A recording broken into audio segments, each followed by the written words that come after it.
everybody, and welcome back to another video. Little different this time. As you can see, I am not at my house. I am in actually downtown St. Louis at the old post office. And a guy by the name of Adam hit me up and offered me a tour. And since this is the largest, mostly Second Empire structure in St. Louis, and one of the largest in the US, I figured I couldn't turn that down. So let's get inside and go meet Adam and have him show us around. So let's get at it. So before we head inside and meet Adam, I wanted to share with you guys a few clips from this old documentary from the 60s that talk about the old post office. And one of the conversations was going on is, should it be torn down or should it be reborn? And luckily reborn was the answer. So it's kind of an amazing thing that this building was saved at all. And so I wanted to share with you these clips because I think they're really amazing and they show you kind of the thought process of what was going on at the time with this specific building. One of the oldest and most ornate buildings downtown is in the middle of a controversy over whether it constitutes a landmark at all. To Arthur Wright, a former officer of Downtown Incorporated, it's a Victorian monster that has to go. Assorted people on the sidewalk seem to have mixed feelings about it.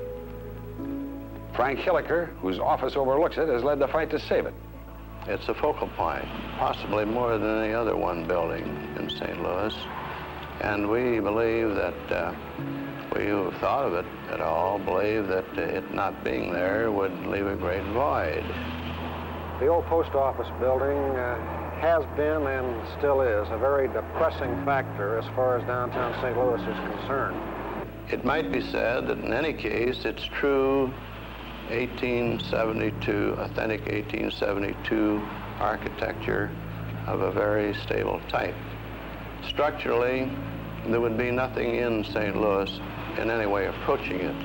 For one thing, it does not represent any one architectural style. It represents a combination of various old architectural styles. If it represented one style, let's say Victorian, and it was a fine expression of one style, perhaps it would be worth saving, but it isn't. It's a combination and not a very attractive combination. Even most architects agree on this. Historically, it has no significance either. This was built right after the Civil War, where the government was trying to establish an air of stability in the country. Indeed, at this very era, there was a question of whether the war was actually over. It's interesting that and should be understood that this building was not built like a fort. It was built as a fort. Well, age doesn't necessarily mean that it should be saved. You don't save an old pair of shoes. You don't save an old hat. You don't save an old car. Age doesn't justify its retention. This building needed a couple, maybe $50,000, $60,000 for clean up and fix up.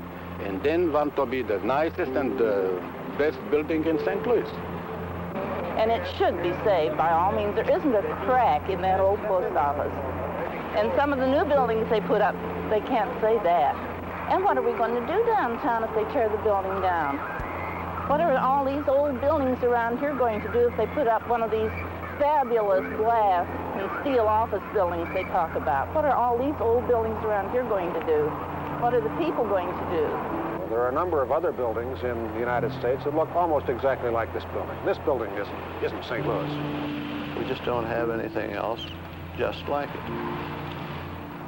The fate of the old post office has been in the balance for some time. A possible consensus might emerge that if it were cleaned, it would at least become visible, and then people could see it and decide whether they liked it and wanted to keep it. Welcome, Second Empire viewers. This is the old post office in downtown St. Louis. We are a historic building that houses a lot of state institutions, and we also act as an event venue. So basically, after Civil War construction, the federal government wanted to show its power, and so built a series of federal buildings in the Second Empire style. We are one of the last ones that exists in the U.S. We have not been a post office since 1971, and this building has sat kind of mothballed for decades until development partners got together. The federal government does not know how to manage or operate or basically revamp a building like this. So that's where the DFC and Desco Group came in, and we partnered to bring this building back to life. Here we have Peace and Vigilance, done by Daniel Chester French. This was his first big commission, and he went on to do the Lincoln Memorial statue in Washington, D.C. This statue sat on the front of the building on the olive side up until 1990 when the government decided to bring it inside because it was getting weathered by the elements. So it's sat here ever since, and a mold, it sits where they originally used to on the front of the building. Wow, these floors. The floors are a big deal. We could have walked up the stairs from the bottom up. We can walk down that way. Oh, yeah. Yeah, those are amazing. This is...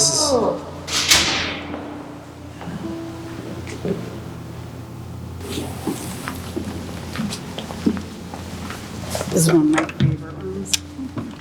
He's gonna turn the light on for you. The camera does a pretty good job of actually re-brightening it up. Holy cow. Wow, this is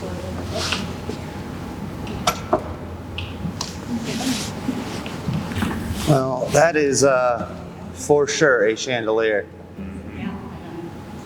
All right, Kim, figure out a way to get up there so we can use you for scale. Oh, yeah, I know, right? I've gone up there. The appellate courts had left in 1935, which sparked the decline actually of this building. Up until when we redeveloped in the early 2000s and got the appellate courts back on board. 100 years later, the court is back now in this building as it was originally intended to be, which is cool. So one of the hard aspects of redeveloping this building was trying to find a use for the space. And this being a Zone 1, there's no putting up any demising walls. There's no putting up any kind of walls. So the space has to kind of be used as is.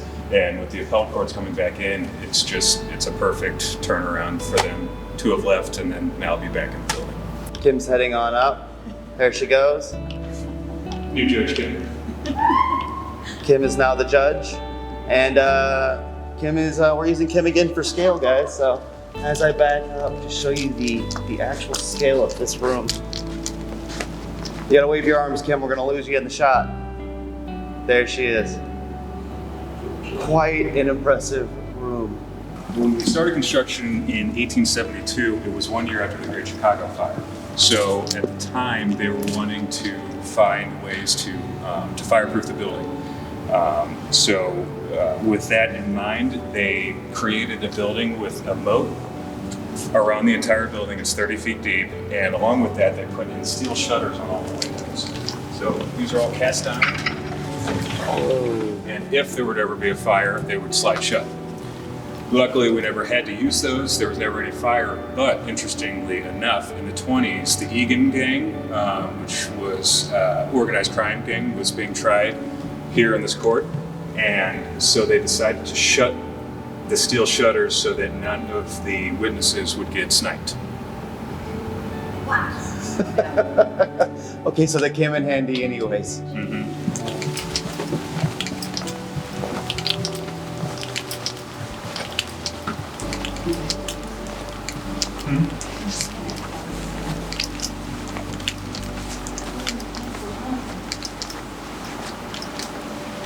Wow.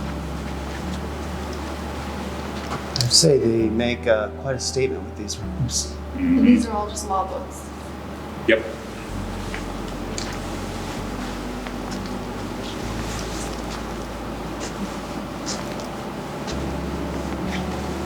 Are you? I'm a little nervous. We're going to the dome.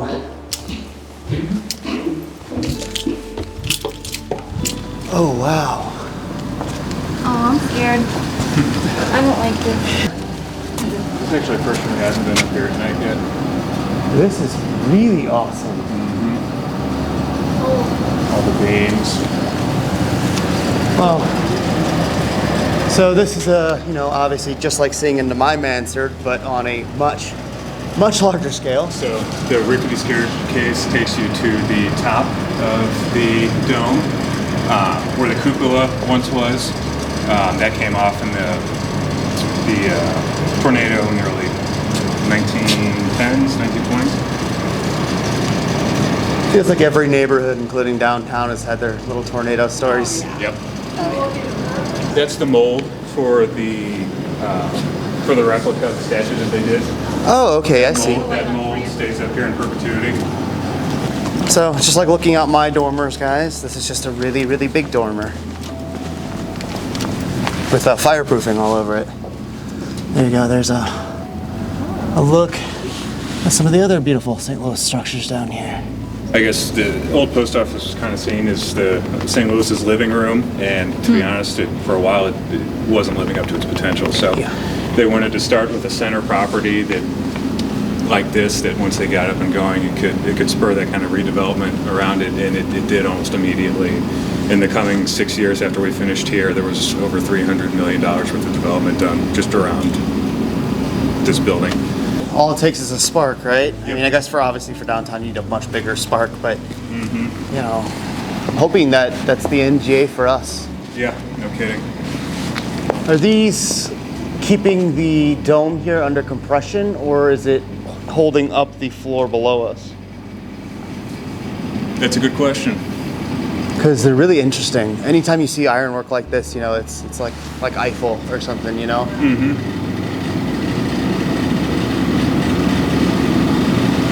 I always get curious about goofy things like that. I'm really like a nerd with that stuff. I'm the same way. I mean, the floor was one of the chief concerns of the federal government when they came to restoring. Yeah, I think it's cool how they did that. And if you guys know our entryway, we have a very, very, very small, little tiny baby version of this. I noticed there's quite a coat on top of it, gloss-wise. Do you know what they put on it? Is it polyurethane? Originally, I'm not sure. Seems like it's just resin or something. Yeah. Could be resin. Obviously, whatever would take the most beating, probably. Sure. Try to prevent any further scratches. So guys, just leaving now. That place was really awesome. Kim and I really enjoyed it. It was pretty awesome. Adam, thank you so much. If you guys are ever in St. Louis and you want to come check out a pretty amazing civic space, come check out the old post office. They have a little museum in there, and you know, you can read some of the history, and yeah, it's well worth a stop by. So go check it out. And as far as architecture is concerned, it's a pretty good one. So yeah, have at it. That'll do it for us this week. Have an amazing rest of your week. We'll catch you guys next time. Bye-bye.